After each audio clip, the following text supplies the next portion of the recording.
కేసీఆర్ కుటుంబం అవినీతిపై వెంటనే విచారణ కమిటీని ఏర్పాటు చేయాలి అని, కాంగ్రెస్ ప్రభుత్వాన్ని ప్రజాపాలన కార్యక్రమంలో నిలదీయాలి అని, ఆ పార్టీపై ఒత్తిడి పెంచాలి అని ప్రజల్ని కోరుతూ మావోయిస్ట్ పార్టీ అధికార ప్రతినిధి జగన్ పేరిట మావోయిస్ట్ పార్టీ లేఖ విడుదల చేసింది. ఈ లేఖలో మాజీ సీఎం కేసీఆర్ కుటుంబ సభ్యులపై మావోయిస్ట్ పార్టీ పలు ఆరోపణలు చేసింది. కేసీఆర్కి అన్ని ఆస్తులెక్కడివి? హరీష్ రావు ఏ శ్రమతో వేల కోట్ల ఆసామి అయ్యాడు?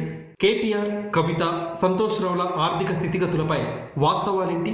కాళేశ్వరం ద్వారా మెగా కృష్ణారెడ్డి మీదుగా కేసీఆర్ కుటుంబం పొందిన పర్సెంటేజీల వివరాలేంటి? సెక్రటేరియట్, కలెక్టరేట్లు, స్మృతి చిహ్నం, అంబేద్కర్ విగ్రహం, వరంగల్ హాస్పిటల్ ద్వారా చేతులు మారే కేసీఆర్ కుటుంబానికి చేరిన మొత్తం ఎన్ని లక్షల కోట్లని ప్రశ్నించింది. నయీం ముఠా ఎన్కౌంటర్ అనంతరం జప్తైన 5,000 కోట్ల నగదు ఎవరికి చేరింది? ఇవన్నీ శ్వేతపత్రాల పరిధికి రావు కదా. ఈ ప్రజాధనాన్ని తిన్న కేసీఆర్ కుటుంబాన్ని ఏ ప్రజా కోర్టులో పాలకులు శిక్షించగలరు?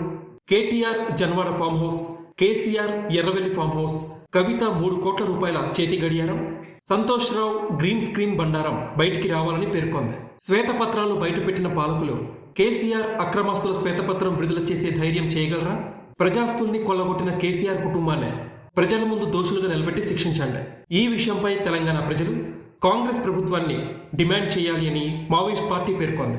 కేసీఆర్ కుటుంబం అవినీతిపై వెంటనే విచారణ కమిటీని ఏర్పాటు చేయాలని డిమాండ్ చేసింది.